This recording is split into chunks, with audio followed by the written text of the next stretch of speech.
O Cruzeiro vai aparentemente revelando um bom goleiro, né?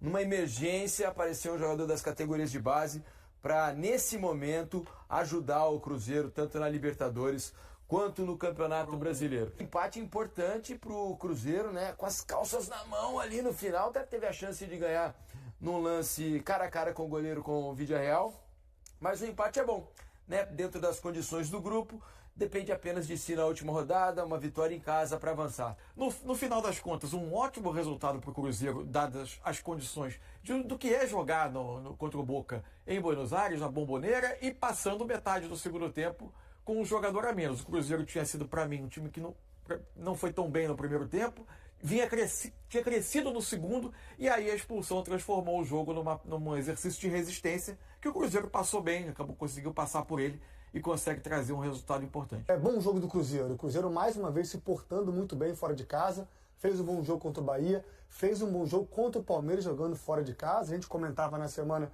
a evolução dessa equipe do Cruzeiro, tanto em casa quanto fora. Eu acho que um bom comportamento é a palavra que define para mim hoje esse jogo do Cruzeiro, é competência. Porque não fez um bom primeiro tempo, eu estou com você, a gente vai entrar nos números daqui a pouco, porém volta muito bem no segundo, faz o seu gol, né? Mesmo com um a menos se defende e é competente. Otávio, que para mim falhou no gol do Boca, se recupera fazendo grandes defesas durante o jogo e suporta essa pressão que é muito grande da Bombonera, conseguindo esse resultado importantíssimo na classificação. É verdade, o Otávio acho que foi o melhor em campo, né? Dá pra gente dizer que o Otávio pegou tudo ali, embora, né, acho que ele poderia ter feito melhor no primeiro gol do Boca, né? Quando ele espalma uma bola que acho que ela deveria ter sido espalmada para a lateral. No mundo ideal aqui do ar-condicionado, acho que ela deveria ter sido espalmada para o lado. Ele espalma para frente, né, para o jogador do Boca fazer o primeiro gol do jogo. Mas no mais fez defesas importantíssimas.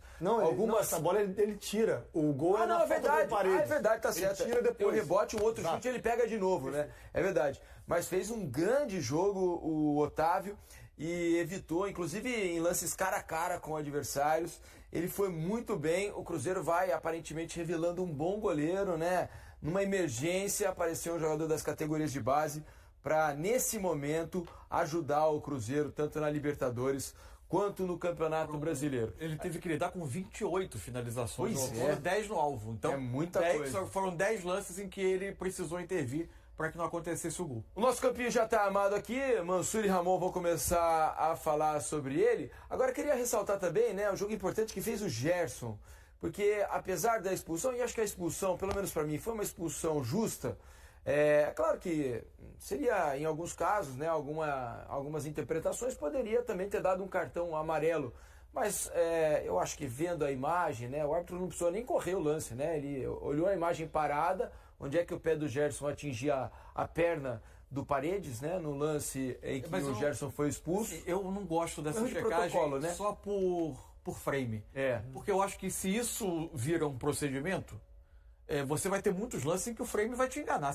O árbitro precisa rever a jogada em movimento, né? É verdade. Poderia, a gente não sabe, claro, né, o áudio que foi falado no ouvido do árbitro. Mas podem ter falado, olha, ele não toca a bola. Vamos mostrar como ele só pegou a perna do adversário. Isso eu estou supondo, tá, gente? Porque realmente, só o frame já não... Mas não foi injusto. Eu não estou dizendo que a decisão final é injusta. Eu estou dizendo que o procedimento me parece mais adequado. Poderia ter colocado a imagem para correr. Claro. O juiz vai tomar uma decisão sobre a intensidade de uma falta. Não é só... Lógico que o local de contato é importante, mas o local de contato em outras situações, não foi o caso dessa, pode acontecer de uma outra maneira. Quem vendo o frame engane o árbitro. Exato, concordo. Nesse caso ele acaba tendo a decisão que é justificável, mas eu não acho que é a melhor forma. É isso. Agora, o Gerson fez um grande jogo, né? Até a expulsão, era ele quem conseguia muitas vezes na pressão, porque o Boca, quando joga em casa, apesar de ter um time muito aquém daquele que a gente já viu, né, em outras oportunidades, ele consegue no volume, né, empurrar o adversário para trás, e quem estava conseguindo dar essa cadência, segurar a bola, bota o corpo, sofre uma falta, era o Gerson, né? E eu acho que ele estava fazendo um belo jogo até a expulsão, né? O Gerson tem essa questão quando ele joga como segundo volante, né? Hoje ao lado do Romero. Quando o adversário está pressionando e faz isso quase... No tiro de meta, por exemplo, do Cruzeiro, o Boca igualava quase 1 contra 1. O campo todo. ele tem essa capacidade de sustentar a pressão que vem às costas dele, né? Usar o corpo, girar, e aí ele consegue, por vezes, tirar um pouco o ritmo do jogo, baixar um pouco o ritmo e fazer a bola ficar um pouquinho mais com o Cruzeiro. No primeiro tempo, só que após a bola passar por ele, no primeiro tempo o Cruzeiro não conseguia dar tanto andamento a essas jogadas, já dependia às vezes da bola chegar no Matheus Pereira para ele ligar com o Caio Jorge, que teve até a primeira uma boa escapada pelo lado direito, mas o último toque a bola foge um pouco e ele não consegue o ângulo para bater. Mas para esse tipo de jogo em que o adversário vai pressionar um contra um e você precisa lidar com o jogador às costas, o Gerson tem essa capacidade de proteger, de girar e de conseguir fazer o jogo andar um pouco. O Gerson, ele ficou, concordo, eu gostei muito do jogo do Gerson, a importância dele de pausar um jogo quente, né? O Boca com muito ímpeto. Porque o Boca ele sempre tenta imprimir uma velocidade acima do normal, né, pro jogo, né? Então, o Boca, até fazer o gol, ele acelerava muito o jogo. Depois do gol, acho que ele se sentiu um pouco mais confortável e passou a controlar um pouco mais a velocidade, não a posse. A posse do primeiro tempo ficou em 59% para o Cruzeiro. Mas era uma posse de bola que o Gerson participava bem, só que era muito próximo dos zagueiros, junto com o Romero. A posse do Cruzeiro era essa. No entanto que no primeiro tempo, eu anotei aqui no intervalo, o jogo passou 45% do tempo e 36% do tempo, meio campo, campo de defesa do Cruzeiro. Né? Então o Boca conseguiu dominar o meio campo e jogava muito no campo ofensivo, né, defensivo do Cruzeiro. E apenas 19% no campo ofensivo do Cruzeiro. O Cruzeiro não tinha aquele volume que a gente costuma ver para poder aproximar Matheus Pereira, Romero, Gerson, ainda assim, né? Christian por dentro. Né? Teve aquela escapada que vocês citaram, que foi o melhor lance do Cruzeiro no primeiro tempo.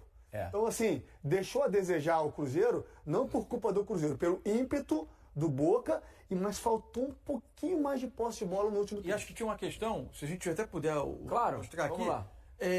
Isso aqui está desenhado aqui mais ou menos o que o Boca fazia na saída de tiro de meta do Cruzeiro, na pressão quase 1 contra 1. Quando o Cruzeiro ataca, ele tem uma característica que a gente via muito anos 90, por exemplo, que era praticamente jogar 2 atacantes, 2 meias por dentro e os 2 volantes. Um 4-4-2 que ele tentava liberar para os laterais os corredores. Esse acúmulo de 4 meio-campistas por dentro, estou até destacando eles aqui, obrigava muito o Christian, por vezes o Bruno Rodrigues, para igualar, virem por aqui. E a partir daqui o Boca tentava liberar esses corredores. E aí, né, atraindo um lateral como o Fagner, o Merentiel fazia essa corrida em diagonal, ou se juntava para fazer uma triangulação por aqui.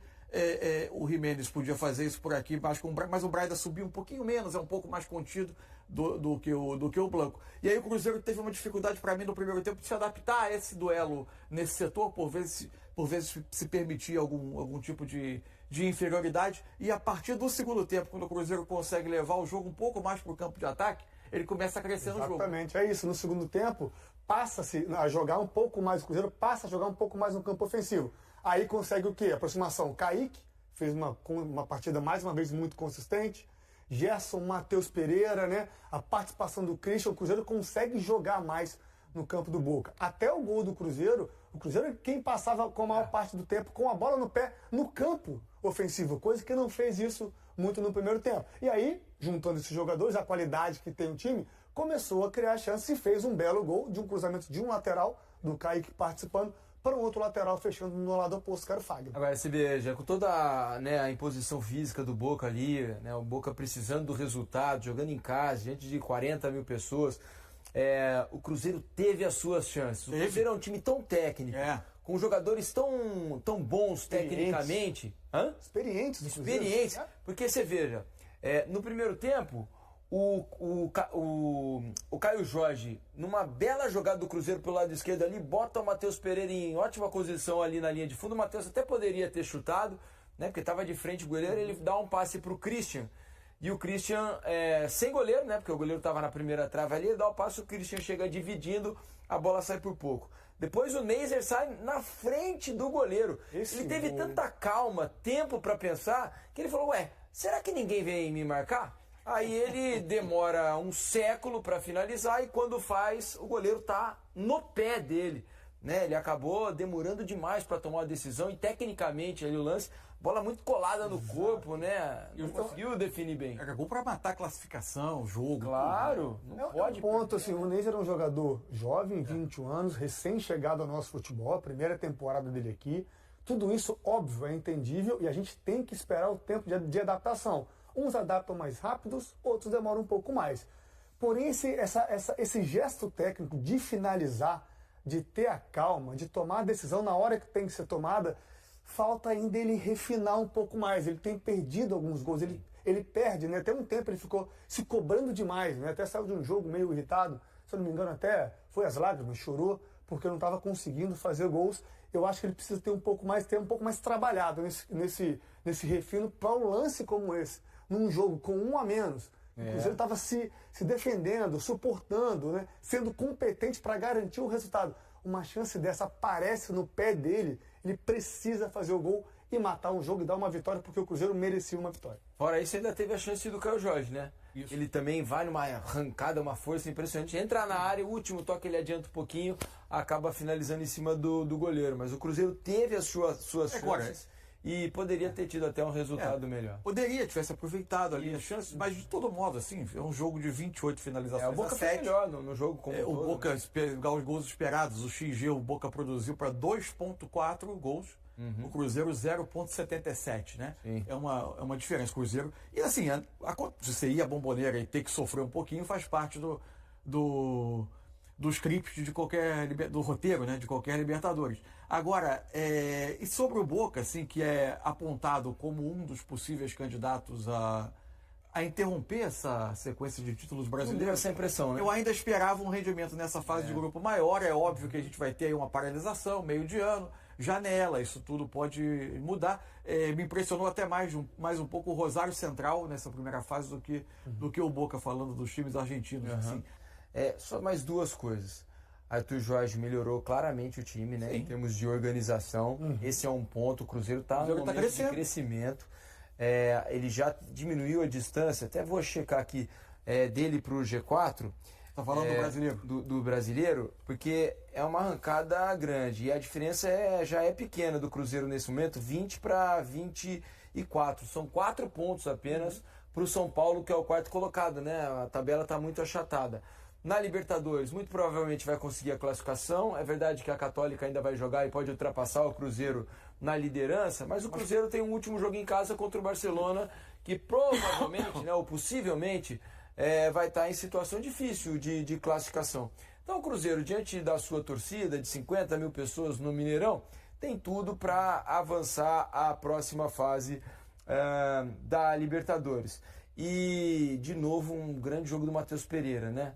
É impressionante como o Lucas Romero também a gente tem que mencionar jogou muita bola. Uma vez. O Matheus é um jogador diferente, de um nível muito acima do futebol brasileiro aqui, né? Apesar da gente ter melhorado. Ele é um camisa 10 com um nível altíssimo, assim, aquele jogador de último passe, de criatividade, de fazer algo que você não espera perto da área adversária, de achar um passe criativo. É um jogador acima da média. É isso. Fala. Sobre o grupo, sobre o grupo. O Boca, se tudo acontecer como a gente espera, que a Católica vai jogar com Barcelona. Com o Barcelona. O jogo é no Chile. Isso. Se ela ganhar, vai a 10 pontos. Ela vai ter um jogo decisivo. Católica, e o Boca fica numa situação agora delicada, né? Quem venceu o último jogo. Se o Boca vencer o jogo, ele vai passar, porque ficam os dois com 10 pontos. E o confronto direto, o Boca venceu o jogo no Chile. Né? O Boca vai jogar em casa e vai jogar por uma vitória. Esse jogo, o que tudo indica, vai ser a decisão do grupo. A Católica vai precisar vencer. No final das contas, é curioso. Posso estar fazendo... Não. A Católica empatar com o Barcelona ou vencer, vai colocá-la na mesmíssima situação, que é jogar por um empate contra o Boca na Bombonera. É o que não é fácil, né? É isso. Pai e empresário do meia Gerson, do Cruzeiro, Marco Antônio Silva, conhecido como Marcão, publicou um desabafo nesta terça-feira, poucas horas após o filho não aparecer na lista definitiva de convocados do técnico Carlo Ancelotti para a Copa do Mundo de 2026. Sem mencionar diretamente ninguém, Marcão criticou profissionais da imprensa que, segundo ele, o responsabilizam pelas decisões tomadas na carreira de Gerson. apontando que isso teria custado ao jogador a chance de disputar o Mundial. Queria fazer uma pergunta para aqueles que vestem a camisa de clube e se dizem jornalistas. Como vocês conseguem olhar para filhos e netos sabendo que espalham mentiras, calúnias e difamações sobre assuntos e pessoas sem conhecerem a verdade? Escreveu Marcão em uma publicação. Em seguida, ele afirmou se sentir julgado sem oportunidade de se defender. Já me colocaram no tribunal da maldade sem direito à defesa porque ninguém me defende. Mas está tudo tranquilo, comentou. Na parte final do texto, o pai do jogador ainda deixou uma reflexão e direcionou novas críticas aos seus opositores. Vocês já pensaram que os verdadeiros mercenários estão dentro dos escritórios e dos aviões deles? Essas pessoas vocês não incomodam. Transformaram o Marcão em Cristo. Mas a vida cobra. Infelizmente vocês estão sendo tão covardes quanto eles, declarou. Grande parte das críticas dirigidas a Marcão surgiu após a negociação que levou Gerson do Flamengo para o Zenit no ano passado, antes da transferência para a Rússia. O meio-campista era visto como um dos nomes observados por Ancelotti e chegou a integrar a primeira convocação feita pelo treinador italiano. Contudo, depois da mudança para o futebol russo, acabou perdendo espaço gradativamente na seleção brasileira. O retorno ao Brasil para atuar pelo Cruzeiro no começo desta temporada parecia uma tentativa de recuperar prestígio e voltar ao radar da seleção.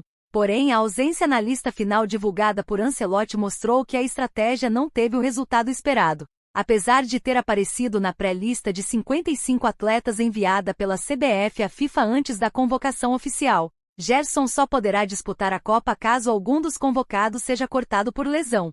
E aí, galera, o que acharam? Deixem suas opiniões nos comentários. Não se esqueçam de deixar o like, se inscrever no canal e ativar o sininho para receber as notificações. Até mais, Nação Celeste! Vamos pra frente!